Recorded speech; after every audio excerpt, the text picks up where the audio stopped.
I want to thank the musicians and for Katrina Smith for reading today. This is our final week of our March Lion and the Lamb series. And today our topic is the everlasting now. If you want to be able to find a life that's filled with radiance and with joy, it's essential that we learn to let go of the past and plan for but not live in the future and still be able to live in the now. Just noticing whatever is happening at this very moment in time and being present to it. I hope you had a chance to read the quote during our pre-church announcements, but if not, here's what it had to say. It's from Ernest Holmes, one of our founding fathers. The thing that really matters is that while you and I are living in this world, we should be 100% alive, filled with joy and enthusiasm, filled with energy and power. Imagine what would happen if right now we started to live 100% alive in every moment, living in the now. We'll be talking about that in just a minute, but for now, here's your question for the week. What is the one choice that you can make today to know that your mind is in eternal springtime? You are living in the everlasting now, and you are radiant with expectancy of the possibilities that are in store for you. One more time. What's the one choice that you can make today to know your mind is in eternal springtime? You are living in the everlasting now, and you are radiant with expectancy of the possibilities in store for you.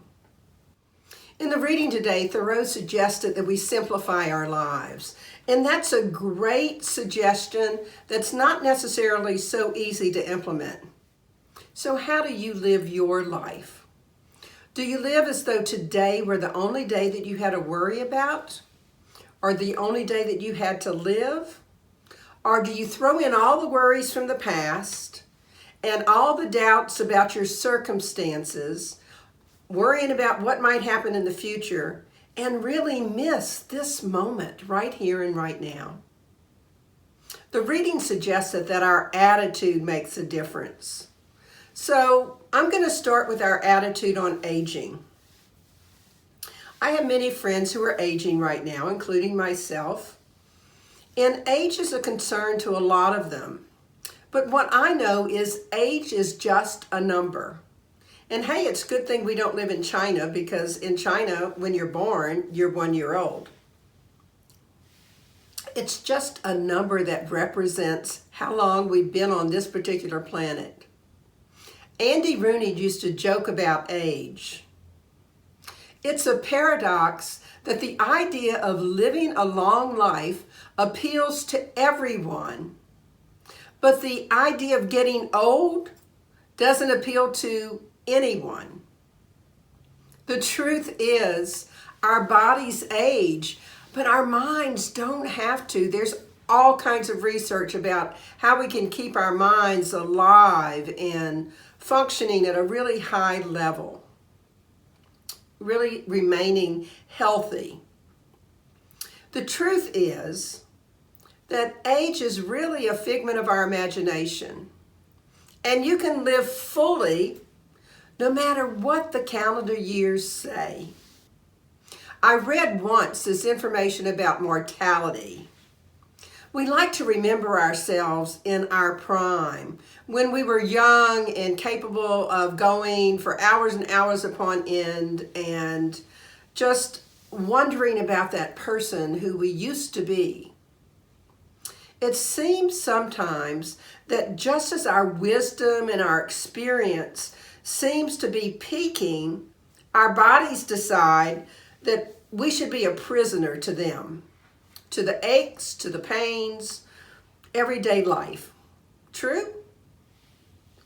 Perhaps we just need an attitude adjustment. Nona Brooks in Mysteries told us this. There is no age in eternal being, neither is there youth. There's only one source of life and health, God.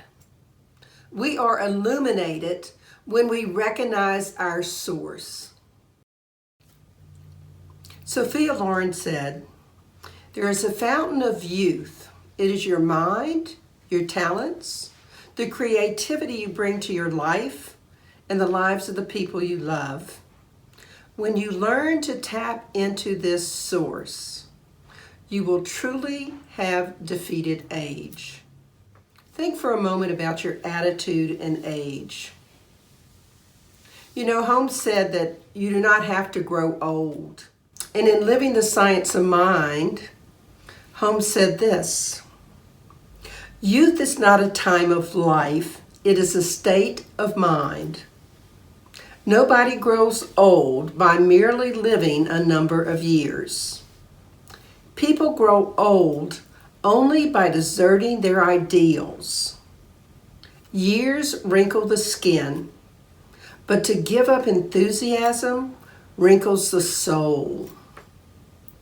Worry, doubt, self-distrust, fear, and despair, these are the long, long years that bow the head and turn the spirit back to dust.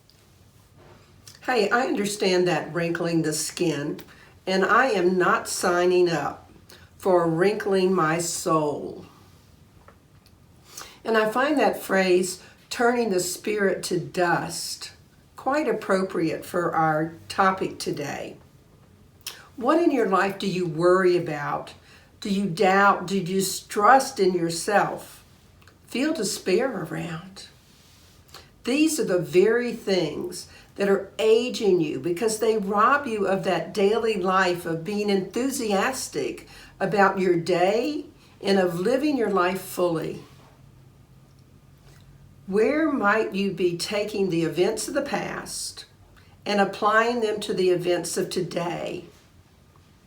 We all know that if it looks like a duck, if it quacks like a duck, it's probably a duck. But let me tell you a story about that.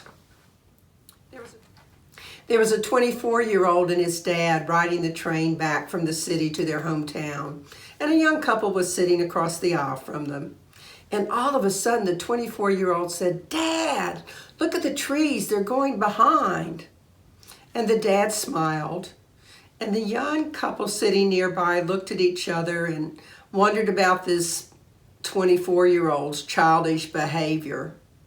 And suddenly they heard him say, "Dad, look at the clouds, they're following us, they're running with us."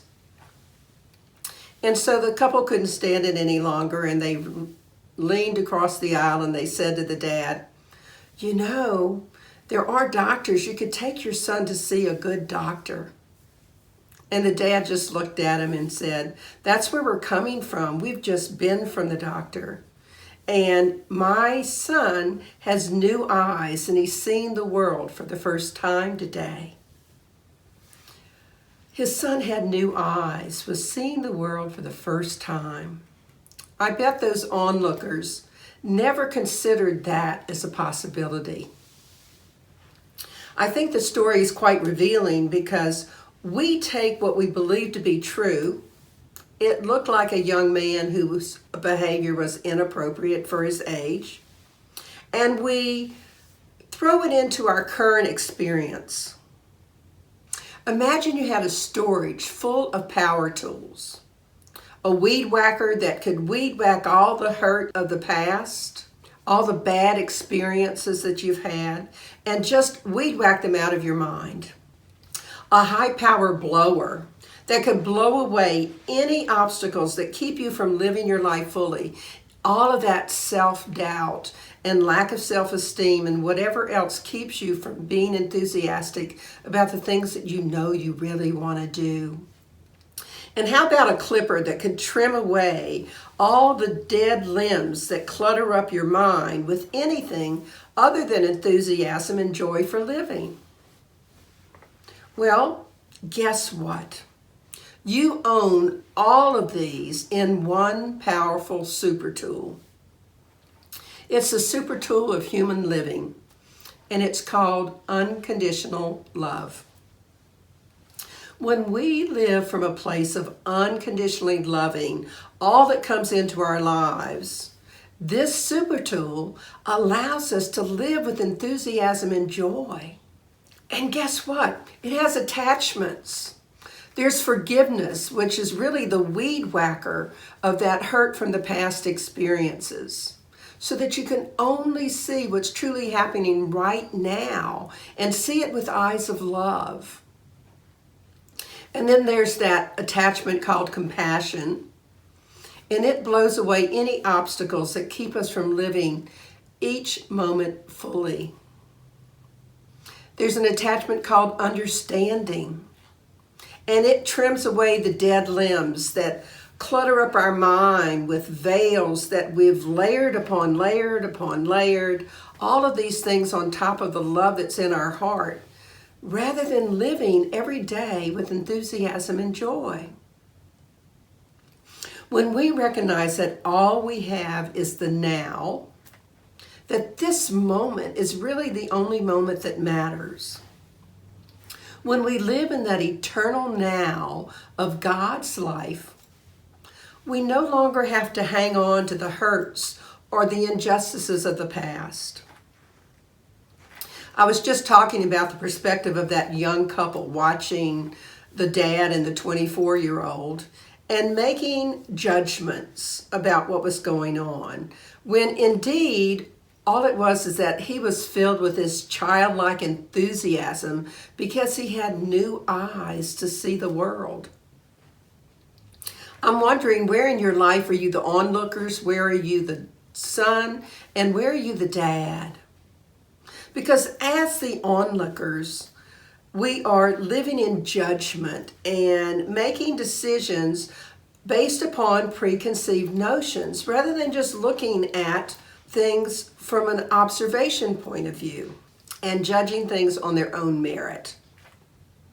When you're the young man, you're seeing things with new eyes, and you can develop so much more of that light of life to see all that you have in this one moment, to see all of the excitement of what it is to live in the now. And when you're the dad, you're filled with gratitude for the now, filled with that ability to watch these amazing things occurring right in front of your eyes. He was watching his son see the world for the first time. What gratitude would that bring? I used to have a tag that I used on my email at work because it reminded me to live in the now. Because if we don't enjoy the gift of this moment, we can sometimes get hung up in the difficulties of the past.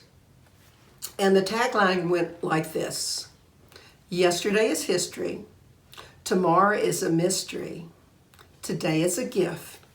That's why we call it the present. And I'm sure you've heard it before. I think that Emerson, in his essay on circles, wrote it much more eloquently. Here's what he said: in nature, every moment is new. The past is always swallowed and forgotten. The coming only is sacred. Nothing is secure but life, transition, and the energizing spirit.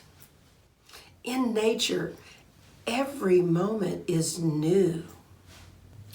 It's an interesting thought to swallow the past so that we can live in the everlasting now of the present.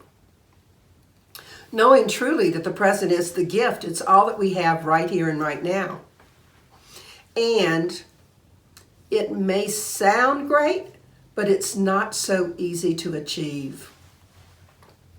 I know I want to be more like nature, where every moment is new. I know that I want to live in this eternal springtime where there's new growth and new life. It's springtime right now, and things are just beginning to bud, and we're like that young man. We've got all this new life that we can see. Does anybody else have thoughts where we race to the future of what life might be, or we go to the past and we throw stuff of the past into our belief system of the here and now? When we start saying things about ourselves, for instance, I feel like I just can't dig myself out of this financial hole I've gotten into. Or maybe, I wonder if I'm ever going to get a job that I really enjoy doing. Or even things like, this past year has really been awful for me, and I'm just tired of it. I'm not suggesting that we not express how we feel. And if we continually bombard ourselves or our friends with language that keeps us stuck in our current states that we don't enjoy, then that's what the law wants to give us more of, because we're expressing exactly that. So as for me, I would much prefer to live from that unconditional love. Swallowing the past means letting go of anything that is not serving you right now. And often that requires forgiveness, kindness, love, especially forgiving yourself and loving yourself for the things that didn't go the way you wanted them to, or possibly for things that you didn't do that you said you were going to do. All the ways that we just berate ourselves. Because even when you fail to remember to do it, it just means that for some reason it wasn't meant to be done. So in each of our lives, it's important that we learn self-forgiveness and self-love. Dr. Joseph Murphy, in The Power of Your Subconscious Mind, wrote this: when your mind is open to new ideas, new interest, and when you raise the curtain and let in the sunshine and inspiration of new truths of life in the universe, you will be young and vital. So hey, let in the sunshine. Be inspired by new things in life. Make your life so that you can feel young and vital, and know that that springtime is everlasting in your life. There's always new life of some type happening.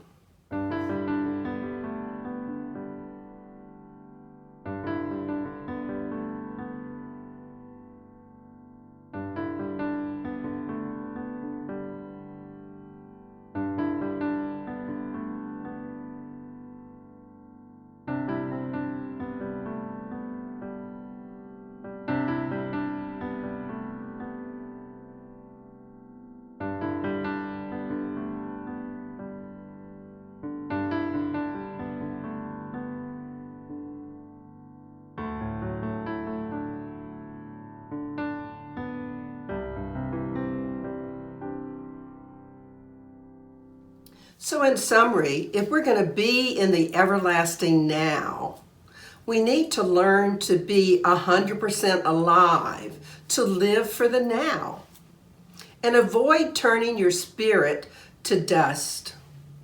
None of us wants to have wrinkles on our soul. Swallow the past. Remember that the coming is sacred. Whatever is that next moment, whatever is this moment right here and right now, that's sacred.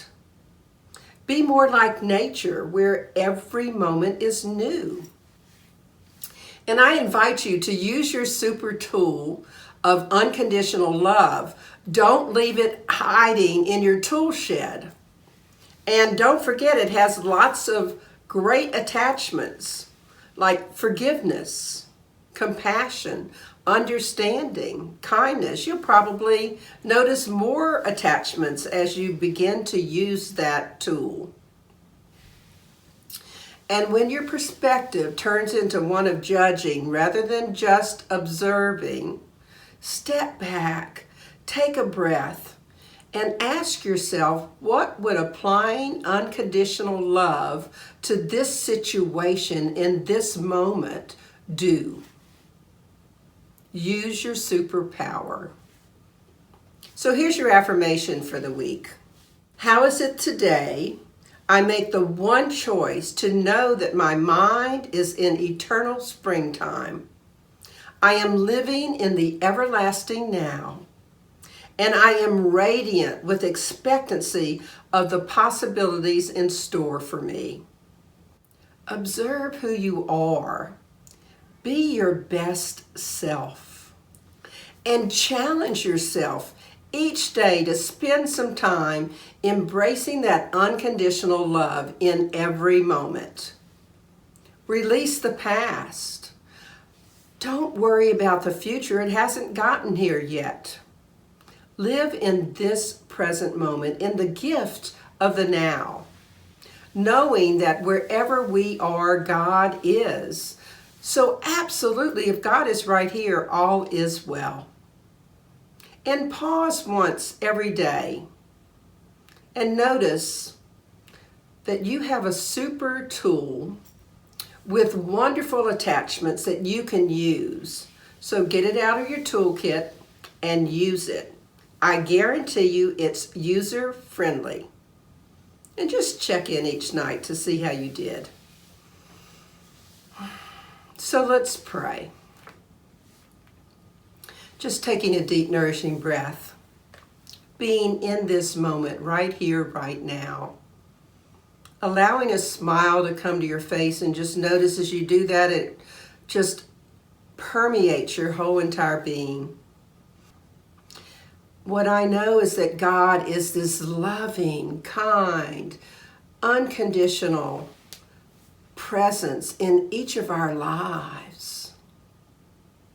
That there is wisdom and power right within us as individual expressions of the divine that we can tap into at any moment.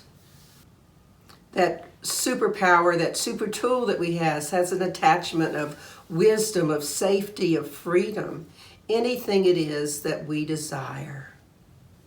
So what I know to be the truth is that each of us is living right here, right now, in this very moment, enjoying the now, letting go of the past, allowing that individual self to know that right here we are accepting the gift of this moment.